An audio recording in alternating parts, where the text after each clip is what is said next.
Okay, so I figure I'll finish this one off. We're gonna do Scorpio Taurus. So what you have with Scorpio Taurus are the fixed water earth signs. Um, and I think it's an interesting one basically because you've got this thing going on the Scorpio Taurus axis where Scorpio is where you have the fall of the moon, and Taurus is where you have the exaltation of the moon. And if you look at all the other places where you have exaltations, you like, let's take for example Pisces, right? Pisces is the fall of Mercury, exaltation of Venus. Or if you look at Cancer, Cancer is the exaltation of Jupiter, fall of Mars, right? So all of these different signs have an exaltation and a fall. But in the case of Taurus and Scorpio, what they just have the moon there. And what the saying is, I'd have to find the exact quote for this, but the saying of what ancient astrologers said it. I'm not up on on memorizing all that stuff right now. But what they said was that when the moon is in a beneficial place, because the moon is kind of the medium in which all the other influences get transmuted down, that if there's something that's good for the moon, it's generally good for all things all around, right? And then to contrast that, when if something's not good for the moon, nothing really benefits from something not being good for the moon. And this is kind of interesting because I was reading the Picatrix, which is sort of like kind of interesting because it's literally like a magical grimoire, but for making astrological talismans and things. But one of the things they say is that the most important thing is always to look at what's going on with the moon. And if the moon is not in a good position, you're not going to get good results. That's the most like primary thing, right? So but when you bring this back to Scorpio and Taurus, the thing is, what I'd like to also explain what I'm doing with these videos is that I'm trying to talk about the archetypes, or really just like what you would call the zodion themselves, right?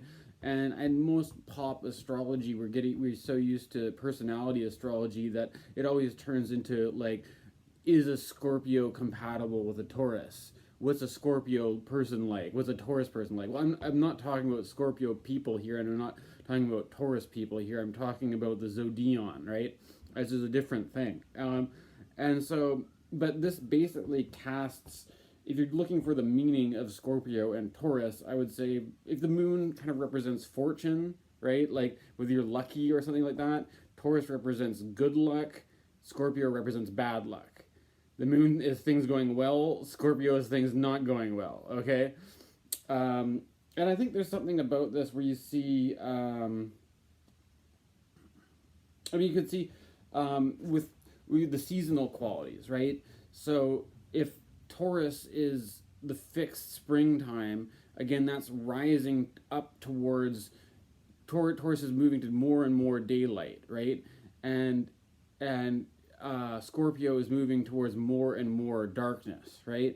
And there's this general quality of the daylight being favorable and the darkness being something that's kind of scary. And that's where you get Scorpio, Halloween season, the ghouls and the goblins and all this kind of thing from, right? And so you could kind of contrast, like maybe if Taurus is like a light romantic comedy that is or something like that, Taurus or Scorpio is like the horror movie, right? which is interesting here that you can see the connection though, because like both of these things are also things that you'd go for date night with, right? They're kind of two sides of the same thing. And part of what where I'm kind of taking this in my interpretation of Scorpio and Taurus is that it's like attraction, aversion. And in some way here, Venus is all about pleasure, nice things and stuff like that. What's desirable, basically, right? And so you get this thing as Taurus embodying these kinds of like nice, warm spring weather, kind of like everything that goes with that, like a picnic, and the breeze isn't too extreme, and you might have some like a nice jazz band playing. Everything's kind of fair and easygoing. Whereas Scorpio, on the other hand, is, well, I don't know what to say. It's things not being nice, things not being pleasant, what you're averse to, basically, what you're afraid of, what you're scared of. Scorpio is all about fear in some way. And then, but to contrast that, maybe Taurus is all about the hope, right? Maybe, but hope, even this is the thing, is that even hope has its own dark side, because there's something about this positivity that is like the ambition, right? And if you look at some of the fascist dictators like Hitler and Mussolini, it's like Taurus placements, right? It's like it may not be driven, actually. People are always like, the love and fear thing. It may actually be the positive emotions of wanting to improve things and do better and all this, which actually drives the let's say the whatever, white supremacy, or like the master race or something like this. This is like of being the perfect Superman, right? Of Nietzsche or something like this. This is actually is on this axis that is there, that the dark side can come out more from striving for something that's perfect than it is from being afraid of what is scary or something like that, right? And I think that's one thing to watch out for with this, is that the whole point of it doesn't cast Taurus as just immediately being good and innocent and Scorpio is the bad guy. Is that the shadow, maybe it's like the Taurus might have more unconscious area and can be even more, more of a bad guy than Scorpio can be, right? But they have this kind of clash together, and that's basically rooted around, I think, the basic premise of attraction and aversion. I've also written down here, it could be like the Taurus representing the haves, and Scorpio representing the have-nots. So it's what it's like to live in.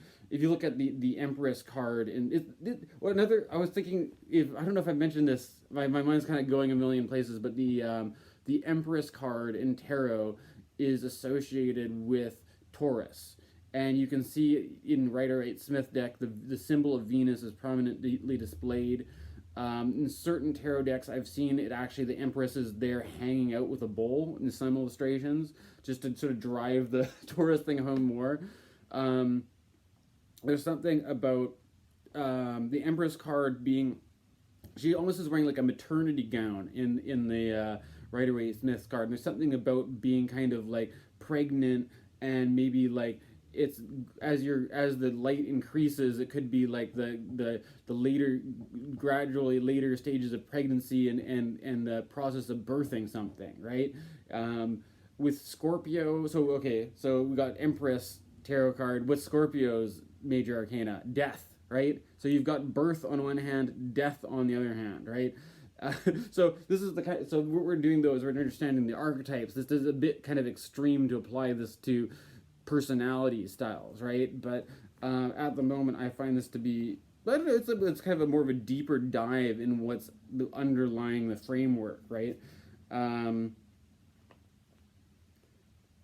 so what I was going to mention, I guess the last thing is, I don't want to go too into this because, to be honest, I'm a kind of astrologer in progress myself, and one thing I'm right now in the process of learning more about is the fixed stars, right?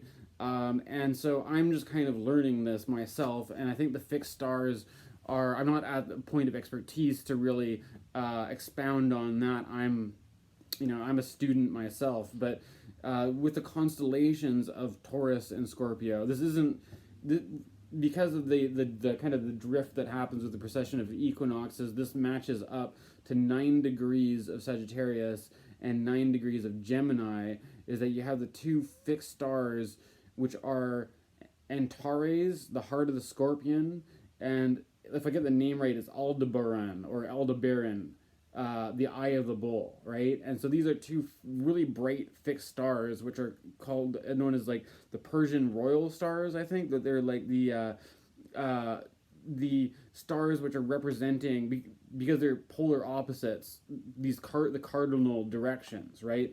I've recently been reminded that I have this in my chart with the Scorpio one. Anyways, there's something I think people talk about how I mentioned like Hitler and Mussolini. Apparently, Mussolini had his moon conjunct the Aldebaran in Taurus, right? So there can be pretty intense, heavy things going on with this fixed star opposition. I'm kind of like looking at it. The Aldebaran is more of this sort of lust for power and lust for success, and that maybe in contrast with Antares and the Scorpio being more about this fear and this sort of like, the aversion to the other one's attraction, right? But I don't know if you know more about fixed stars than I do. I'd be interested to hear what you have to say, or if anybody has any recommendations for me to increase this part of learning about astrology. I've kind of like to dive really deep inside the basics, and there's certain things like fixed stars and asteroids that I'm getting a little bit more, branching out. But what I'm doing right now is mainly focusing on the fundamentals, and these videos I'm doing are as much for my own practice as to sort of, I don't know. I wonder if anybody else benefits off this. Who knows? But okay, there's my try. Anyways, this completes my series for all the opposition. So now you'll be able to look at my playlist on YouTube, have the 6 different oppositions between the 12 signs as a complete unit there. And if I am feeling ambitious, I'll come back and I'll do one on the squares, which would be interesting. All right, thanks. Okay, so I was just sort of like watching over the recording I did, and I realized there's a couple things that I should include. First of all, I'm going to make a correction, and I said, I don't know, this is just like, I think I was just talking a bit too fast, but I said that all signs have an exaltation and a fall, which is not true at all. It's actually, if you look at it, it's only the feminine signs which have exaltation and fall. Which is to say, all the fire signs don't have exaltation, except for, well, it's confusing, because there's an exaltation of the sun in Aries, but other than that, the Leo and Sag don't have exaltations, and Libra has Saturn exalted, but most of the air signs don't have exaltations either. So it's a little bit more. There's actually a reason, I think, why it's like it's just Aries and Libra, because it's because they're the equinox points, right? The equinox points is why they get a Sun and Saturn exaltation, but other than that, the masculine signs don't have exaltation points. Okay, so technical detail out of the way, just to be, make sure we're going by the dot with the technical side of this, right? We're dotting our crossing our T's and dotting our I's here, right? Okay. So second of all, there's a couple more things that I thought would be interesting. Okay, there's this big thing with Scorpio about sex, basically, right? Scorpio rules the genitalia. Scorpio is like seen as it's kind of lusty, steamy thing going on. And if you look at, you can look at a number of ways that if Venus and Taurus represents the kind of qualities which are Venus and dignity, which is the desirability of what's pleasurable, then Scorpio kind of represents, in my mind, the absence of that, which creates the desiring for it, right?